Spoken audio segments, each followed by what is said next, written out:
My name is Elena Whitmore. I'm 34 years old. And I didn't realize my relationship was already over until my boyfriend calmly told me I was too ordinary for his world. Not in a fight, not during an argument, not even with anger. He said it like someone stating a fact they'd already accepted. We had been together for just under 9 months, long enough to build routines, short enough that I still believed effort mattered. We met through a mutual friend's weekend hiking group. Nothing dramatic, nothing cinematic. Easy conversations, shared playlists, the kind of beginning that feels stable instead of electric, which I had learned to trust more as I got older. He worked in marketing for a fast-growing tech company. Creative, social, always talking about visibility, momentum, perception. I worked in engineering operations, structured systems, predictability, quiet competence. Different worlds, but for a while they seemed to fit. The night everything ended was his company's happy hour. He invited me, said it would be good for me to meet his coworkers. I arrived around 6:30 p.m. at one of those downtown bars designed to look effortless, expose brick, neon slogans, cocktails with smoke curling out of the glass. He was already a couple drinks in when I found him. Introductions blurred together. Polite smiles, curious glances, conversations about influencer partnerships and brand identity floated around me while I nodded, listening, aware I wasn't quite part of the rhythm. Then she showed up. His ex-girlfriend. Her name was Madeline. She worked at the same company, different department, same social gravity. She moved through the room like she belonged to it in a way I never had. Designer blazer. Familiar laughs exchanged without explanation. When she reached us, she hugged him. A little too long. Then she turned to me. So you must be Elena. Her smile was pleasant, precise, the kind that measures before it welcomes. She asked what I did. I answered, engineering operations. Oh, she said, that's stable. The word landed wrong. They started reminiscing. Trips they'd taken. Inside jokes I wasn't part of. I stood there, suddenly surplus to the conversation, like furniture no one remembered choosing. I excused myself to the bar. By the time we left, he was quiet. In the Uber, I asked if something was wrong. No, he said, just tired. At his apartment, he poured wine. I took a beer. We sat on opposite ends of the couch, the space between us heavier than any argument. Then he turned to me. Madeline said something tonight. I waited. She said I was dating down. I set my bottle on the table. And what did you say? He hesitated. I defended you, he said quickly. But then she pointed out how different we are, how you don't really get my world. And honestly, he trailed off. Honestly what? I asked. He took a long sip of wine. She might be right. The silence that followed was absolute. I think you're a good person, he continued, but you're just ordinary. And I think I need someone more aligned with where I'm going. There it was. Ordinary. I stood up, grabbed my jacket. Where are you going? He asked. Home. Elena, wait, we can talk about this. You just did, I said, very clearly. I walked out. He called after me. I didn't turn around. The first thing I did after walking out of his apartment wasn't cry. It was delete. His number. Our message thread. The shared calendar reminders that still thought we were a unit. By the time I got home, the relationship had already been erased from my phone like a corrupted file, removed cleanly, without ceremony. I slept better than I expected to. Not peacefully, but decisively.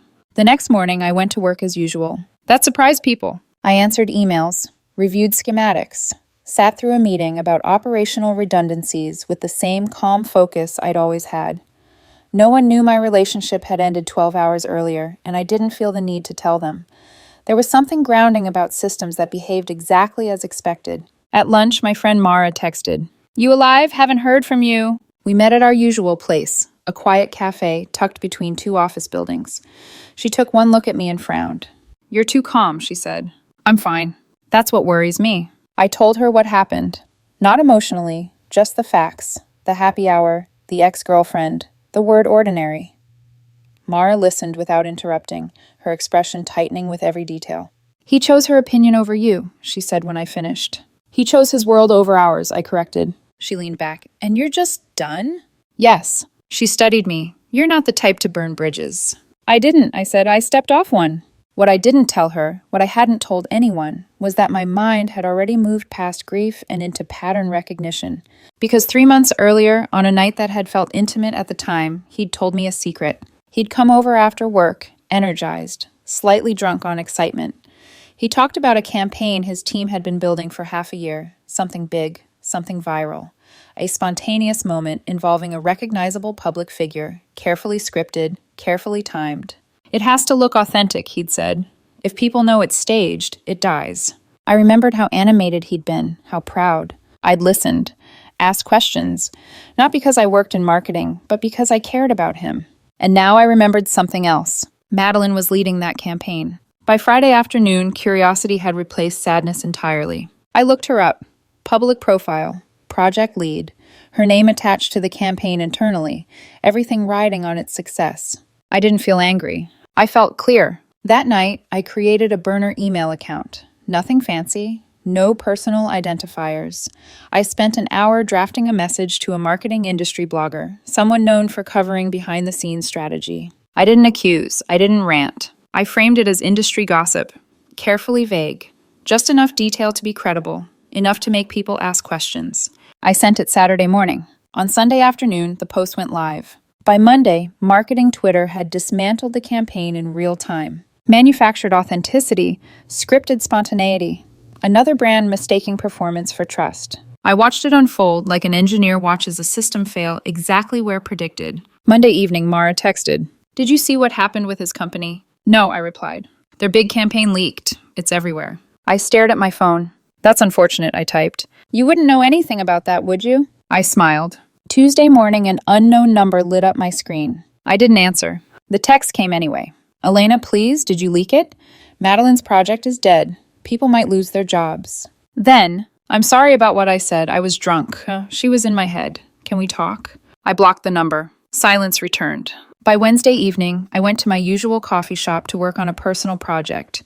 It was near his office, a place I'd frequented long before I met him. Around 6, the door opened. He walked in with coworkers. He didn't see me at first. I watched his face change when he did. He froze. So did the people with him. I stayed seated. He walked over. "We need to talk," he said. "I don't think we do." His voice dropped. "Did you do it?" "I don't know what you're talking about." "Don't lie to me, Elena. This is serious." I looked up at him. "Is it?" I asked, "or is it just inconvenient?" He swallowed. "Madeline's probably getting fired." "And I'm supposed to feel what?" I asked calmly. "Guilty? For listening when you chose to speak?" One of his coworkers shifted uncomfortably behind him. "This is corporate sabotage," he said. "Based on what evidence?" "Evidence," I replied. Timing, hurt feelings. He stared at me, realizing, too late, that he had nothing. "I hope you're proud of yourself," he said quietly. I closed my laptop. "I'm just ordinary," I said. "Remember, I don't do anything interesting." I walked out. By Thursday morning, the story had fully escaped his company. It wasn't just marketing Twitter anymore. Industry blogs had picked it up. Comment sections filled with speculation. Not about who leaked it, but about how fragile the campaign had been to begin with. 6 months of planning undone by a single whisper. That alone told me everything I needed to know about their operational discipline. Mara called me during my commute. "You're trending adjacent," she said. "Not by name, but by implication." I figured. "He's telling people it was you." "Of course he is. He says you're vindictive, calculated, that you sabotaged them because you couldn't handle being broken up with." I laughed softly, not because it was funny, but because it was predictable. "He broke up with me by telling me I wasn't good enough for his world," I said. "Now his world is collapsing and suddenly I'm powerful enough to be dangerous." "That doesn't bother you?" "No," I said. "It clarifies things." That afternoon I got a LinkedIn message. From Madeline. Short, sharp, direct. "I know it was you. He won't admit he told you anything, but I know. You cost me my job."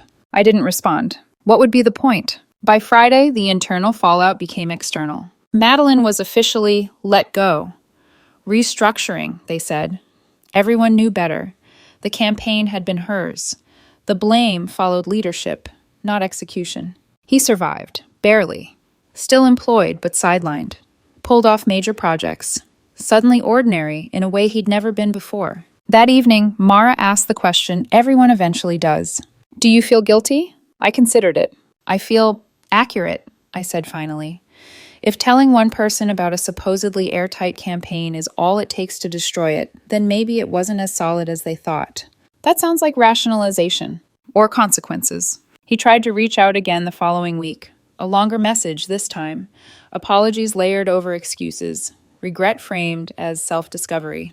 I let her get in my head. I didn't mean what I said. I miss you. I read it once, then deleted it. Because here was the truth he still didn't understand. He didn't lose me when the campaign leaked. He lost me the moment he decided someone else's opinion mattered more than our relationship. 3 weeks passed. The dust settled. New distractions replaced old outrage. His company moved on, bruised but intact. Madeline disappeared from the conversation entirely, professionally radioactive, personally bitter.